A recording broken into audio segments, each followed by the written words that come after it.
한 주간 눈이 참 많이 왔습니다.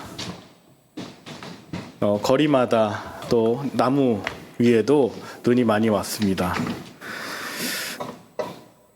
아이들이 참 좋아하고 또 습기 먹은 눈이라서 눈사람도 많이 만들어져 있는 것을 보았습니다.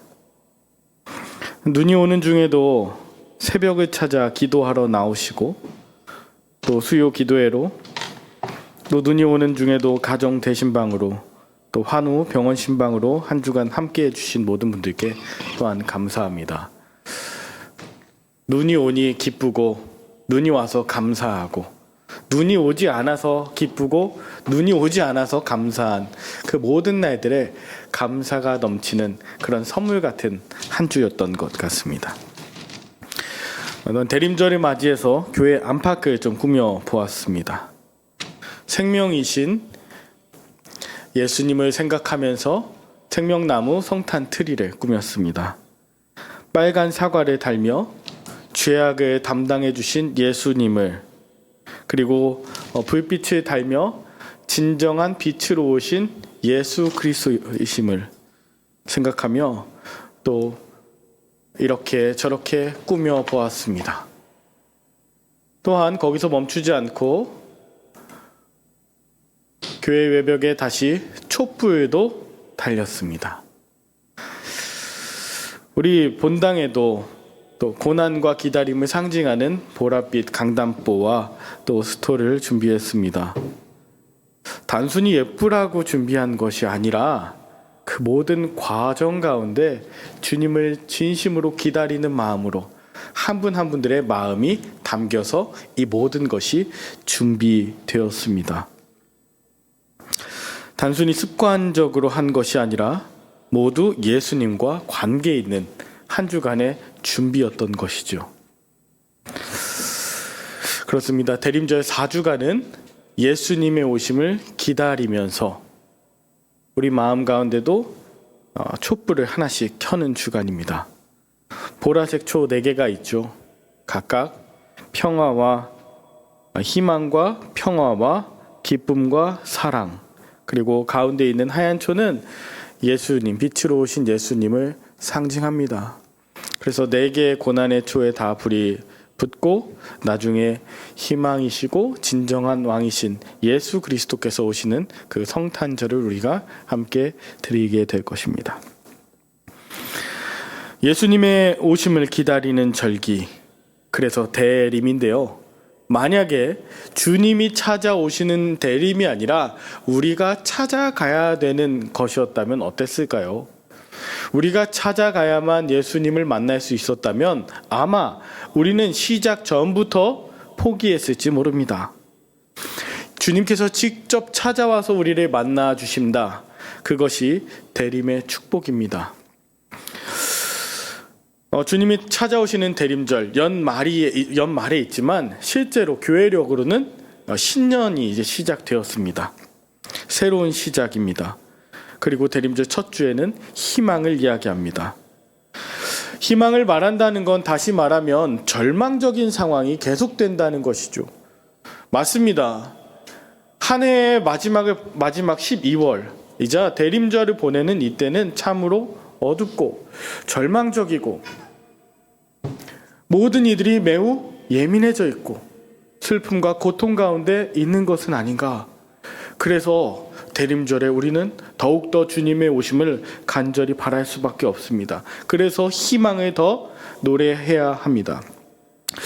오늘 3가지로 함께 살펴보실 때 주님께서 찾아오셔서 말씀하시는 것을 여러분 들으시길 바랍니다. 오늘 절망적인 상황, 이스라엘이 다 그러했습니다. 그리고 예레미야가 또한 그러했습니다. 본문 1절에 보면 예레미야는 아직 시위대 뜰에 갇혀 있었고 그 동안에 하나님께서 한번 말씀하시고 오늘 2번째로 말씀하셨다고 합니다. 이때는 유다의 왕 시드기야가 마지막 왕인데요. 이제 예루살렘이 무너지기 마지막 1년 전의 상황이었습니다.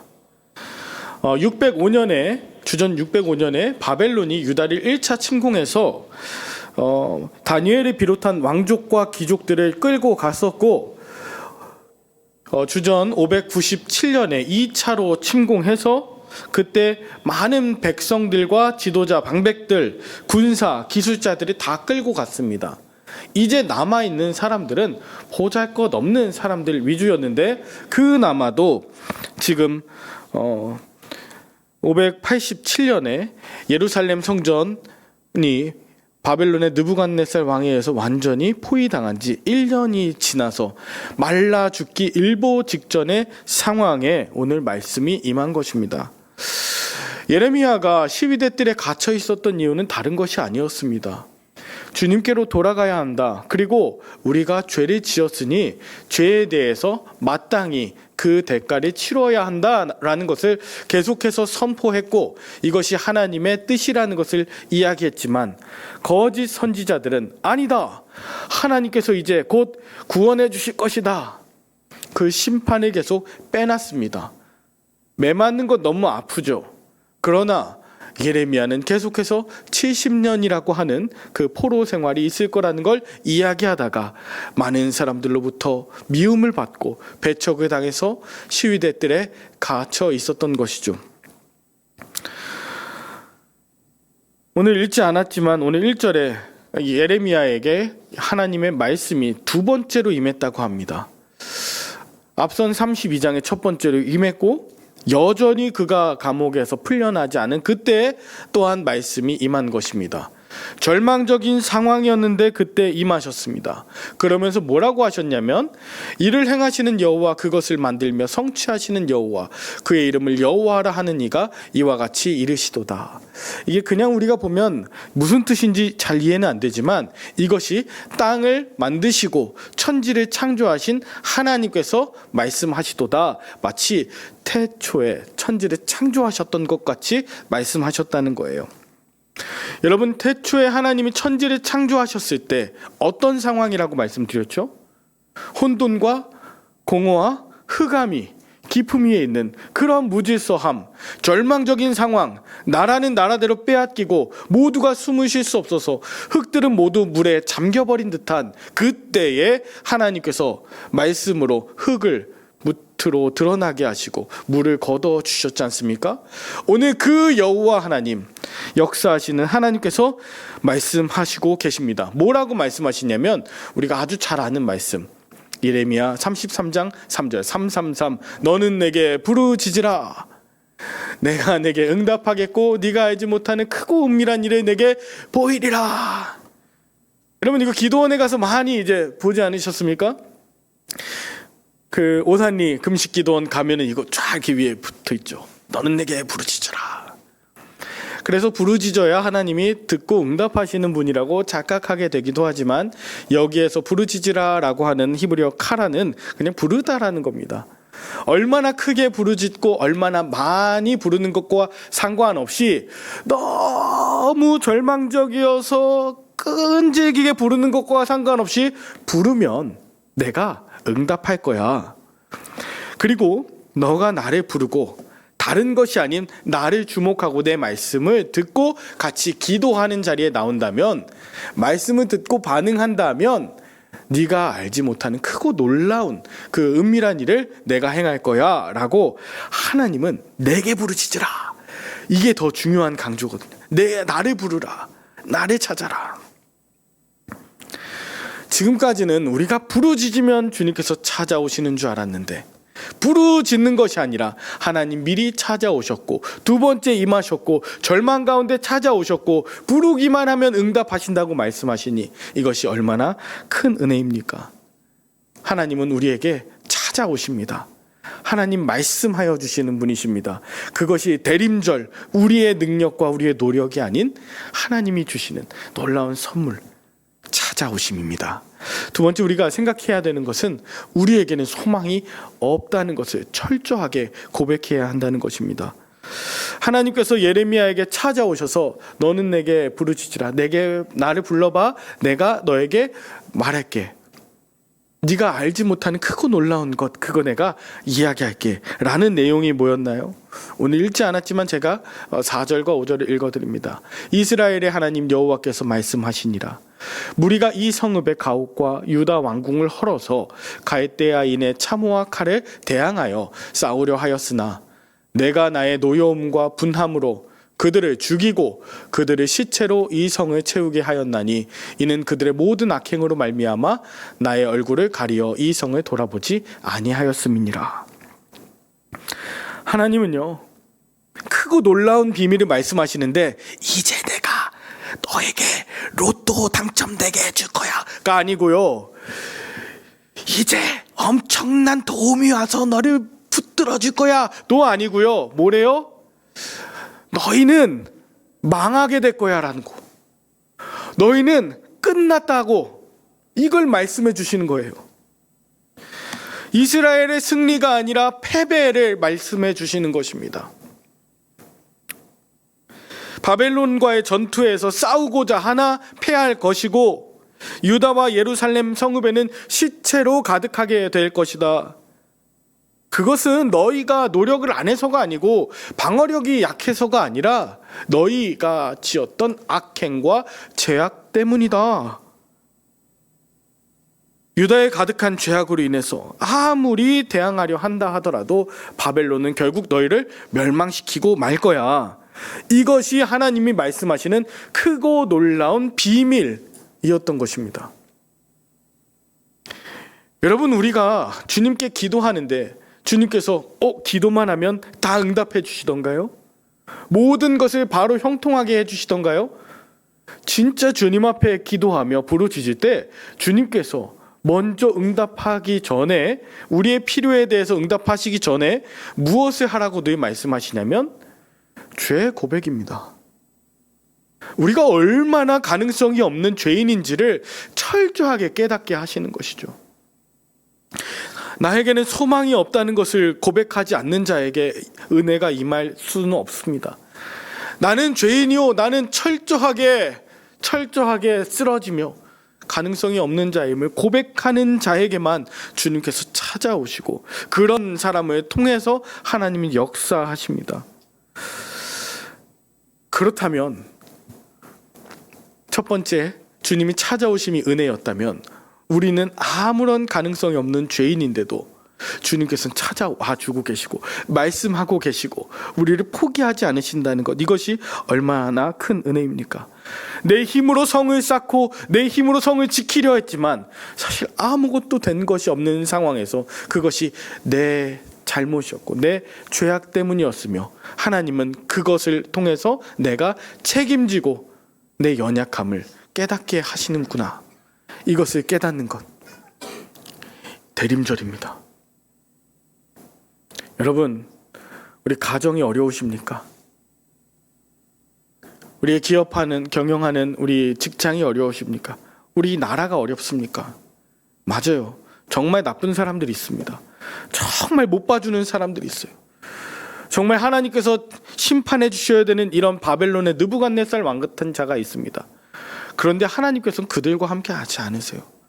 우리와 함께 하시면서 말씀하시는 것, 우리가 얼마나 연약하고 교만하고 죄 많고 겁 많고 악독이 가득한 자인가, 그것을 회개하고 깨닫는 자에게 주님이 오신다는 거죠.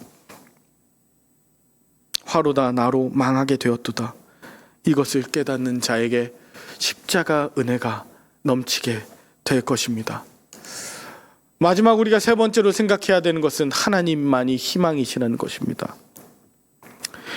여러분, 성경책이 있으시다면 6절 보시면 그러나라고 시작합니다. 그러나. 성경책이 그러나라고 하는 것은 그 뒤에가 강조된다는 것이죠. 심판하고 끝이 아니라, 멸망하고 끝이 아니라, 그러나 이제 주님께서 하시고 싶은 말씀이 이것입니다. 보라, 내가 이 성읍을 치료하여 고쳐 낫게 할 것이고 평안과 진실이 풍성함을 그들에게 나타낼 것이다. 철저하게 심판당하고 매 맞고 눈물로 회개하고 정말 돌이켜 하나님의 뜻 가운데로 살길 원하는 자들에게 내가 잘못한 것에 대한 책임과 대가를 정말 철저하게 치르고 난 이후에, 무너지고 난 이후에, 그러나 내가 이 성읍을 치료할 거야. 이 치료할 거라는 것은 라파가 아니라요, 아라크라고 하는 단어인데 이건 3살이 낫게 한다는 거예요. 그냥 적당하게 회복되는 게 아니라 새로운 살이 나게 하며 평안과 진실이 풍성함을 그들에게 나타날 것이고, 유다가 멸망해서 포로 생활을 하지만 이것을 통해서 새로운 역사를 이루어 가실 거라고 하는 말씀입니다. 계속해서 빨리 보면 이렇습니다. 유다의 포로와 이스라엘의 포로를 돌아오게 귀환하게 하실 것이고, 끌려갔지만 돌아오고 처음과 같이 세울 것이며, 8절 범죄하였지만 그들을 정하게 하고 그 모든 죄악을 사해 주실 것이다. 9절입니다. 이 성읍이 세계 열방 앞에서 하나님의 기쁜 이름이 될 것이고 찬송과 영광을 다시 되찾을 것이라는 것입니다. 이 성읍에 베푼 모든 복과 모든 평안으로 말미암아 다른 백성들이 다 두려워하며 떨게 될 것이며, 그래서 마침내 10절과 11절입니다. 예루살렘 거리에서 즐거워하지 못했던 자가 즐거워하고 절망적이었던 자들의 기뻐하는 소리가 가득하며, 신랑의 소리, 신부의 소리, 결혼하지 못했던 자들이 결혼하고 생명이 나타나게 되고, 만군의 여호와께 감사하라, 여호와는 선하시니 그 인자하심이 영원하다 하는 소리와 여호와의 성전에 감사제를 드리는 자들의 소리가 다시 들리게 될 것이라는 것입니다.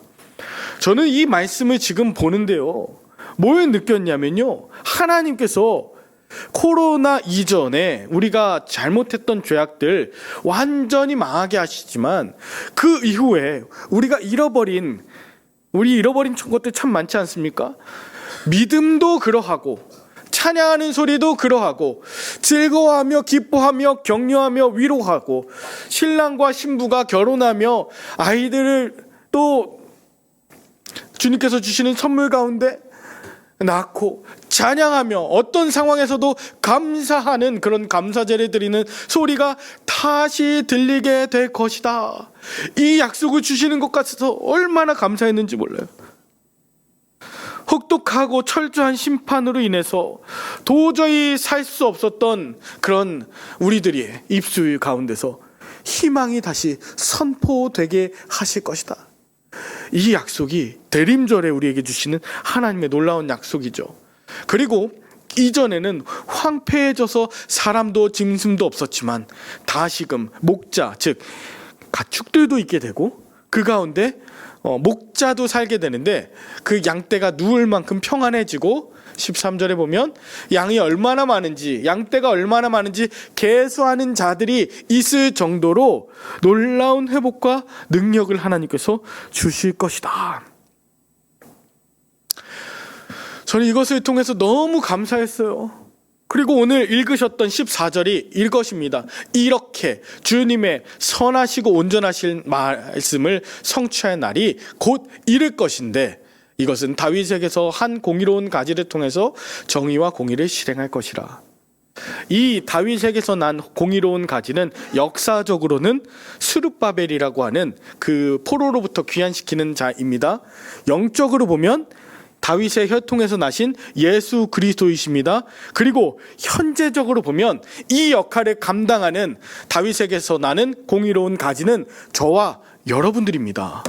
정의와 공의를 실행하여서 하나님의 놀라운 역사를 이루어가게 하시고, 예루살렘의 예루샬라임, 샬롬, 평안함으로 주님께서 인도하시는 그 성읍을 만들 자가 현실적으로 저와 여러분들이라는 것입니다. 여호와는 우리의 의로움이시다. 신실하신 하나님이시다. 한 번도 우리를 포기하지 않으시고, 주님은 나의 죄악을 그대로 관과하지 않으시고, 그 모든 불의와 악독 가운데서 우리를 심판하시지만 싸매셔서 세 살이 돋게 하셨다. 이것을 주님께서 우리를 통해서, 예수 그리스도를 통해서, 또 과거의 많은 선진들을 통해서 이루어 오셨고 이루셨고 앞으로도 이루어 가실 것이다 라고 하는 희망의 메시지입니다. 사랑하는 우리 열림교회 성도 여러분, 오늘 말씀을 듣는 저와 여러분들의 삶이 얼마나 어렵고 어두운지 저는 다 모릅니다. 정말 들리지 않고 막막하고 보이지 않는 그런 상황 중에서 주님의 말씀을 듣고 부르짖는 것 너무 어려운 일일지 모릅니다. 계속해서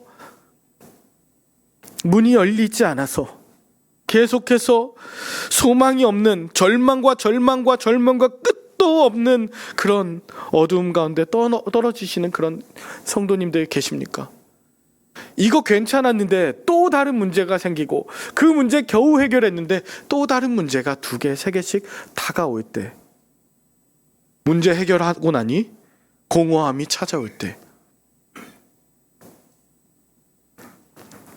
그때 예수 그리스도께서 우리의 공의로운 가지이실 뿐 아니라 저와 여러분들을 그렇게 살려가고 계시는 줄 믿습니다. 요한계시록 3장 20절 한 본문만 읽고 마치려 합니다. 이건 같이 한번 읽어보겠습니다. 시작. 볼지어다 내가 문 밖에 서서 두드리노니 누구든지 내 음성을 듣고 문을 열면 내가 그에게로 들어가 그와 더불어 먹고 그는 나와 더불어 먹으리라. 아멘. 주님께서 이제 들어오시고 싶으셔서 문 밖에 서서 두드리신대요. 라오디게아 교회에 했던 말씀이신데요. 주님 문 밖에 서서 두드리고 계신데 누구든지 내 음성을 듣고 문을 열면 들어오셔서 더불어 먹고 그는 나와 더불어 먹겠다 말씀하세요. 두드리고 계시는 대림절, 문을 활짝 여셨으면 좋겠습니다. 미리 여시고 기다리셨으면 좋겠어요. 오늘 이 설교를 마치고 오늘 짧게 하는 이유가 부목사 부임 예식을 하려고 하기 때문입니다. 제가 멀리에서 이렇게 오늘 부목사님 언제 오시지 계속 이제 창문으로 보고 있다가 차 들어오는 것을 보고 달려가 맞이했습니다. 얼마나 기쁘던지요. 이제 말장난처럼 부목사님 오시기만 해봐라 그랬는데 드디어 그날이 왔습니다. 여러분들도 기다리는 사람들이 있고 기다리는 선물이 있고 택배가 있을 것이고 어떤 좋은 기쁜 소식들이 있지 않겠습니까? 정말 기도하면서 주님께서 응답하실 그 날을 떡떡떡떡 두들겨도 모르는 척하지 마시고 먼저 문을 열고 기다리시면 어떨까요? 대림절은 주님의 오심을 기다리는데 문을 닫고가 아니라 문을 열고 주님을 기다리는 자에게 더 빨리 더 깊은 소식이 될 것입니다. 그러므로 하나님의 놀라운 성취가 이루어지는 대림절, 주님의 말씀이 내게 찾아오심을 기다리는 대림절, 주님께 부르짖으며 기도하는 대림절, 내게 얼마나 가능성이 없는지를 깨닫고 나로 망하게 되었음을 확실하게 인정하는 대림절, 그러나 우리를 치유하시며 회복시키시는 희망의 주님을 기다리며 기쁨의 찬양이 회복되는 대림절, 그런 대림절을 맞이하시길 바랍니다. 그럴 때 우리 주님께서 저와 여러분들 가운데 이전과 다른 놀라운 성탄의 기쁨으로 반드시 함께하여 주실 줄을 우리 주 예수 그리스도 이름으로 간절히 축복하며 기도합니다. 함께 기도하겠습니다. 역사의 주관자 되시는 하나님 아버지, 우리가 대림절임에도 불구하고 기도와 말씀 없이 지내며 기다린다고 하는 위선을 갖지 않도록 인도하여 주옵소서. 가장 중요하고 바쁘고 또 위대한 이 시기를 그저 그렇게 보내버리지 않도록, 허망함으로 이끌어가지 않도록, 바쁘다고 정신없이 보내는 연말 되지 않도록 마귀의 계략에서 우리를 건져 구원하여 주시옵소서. 사회, 정치, 문화 모든 면에 희망의 소식보다는 절망적인 소식이 만연한 오늘입니다. 그러나 아버지 하나님, 전쟁과 테러, 군국주의적 팽창주의와 힘을 우위에 둔 그런 국방과 외교로 진정한 평화가 깨어지는 듯한 이 상황 중에 바로 이때에 예수 그리스도께서 이 땅에 가장 천하고 낮은 모습으로 오셨고 우리를 죄에서 구원하시며 우리를 치유하며 회복하시겠다고 말씀하셨사오니 우리는 이 말씀에 힘입어 주님의 명령에 힘입어 작은 빛이라도 작은 평화라도 노래하며 살아가는 살려내는 믿음의 종들 다 되도록 인도하여 주시옵소서. 특별히 이 대림절에 미지근한 우리들의 신앙을 주님 우리가 회개하며 걸어 잠근 우리의 마음의 문을 활짝 열길 원합니다. 평화의 왕으로 주님께서 와 주셔서 다시 희망을 노래하며 주님 앞에 기쁨으로 나가서며 기다리는 우리 모든 종들 다 되게 하여 주시옵기를 우리 주 예수 그리스도의 이름으로 감사기도 올리옵나이다. 아멘.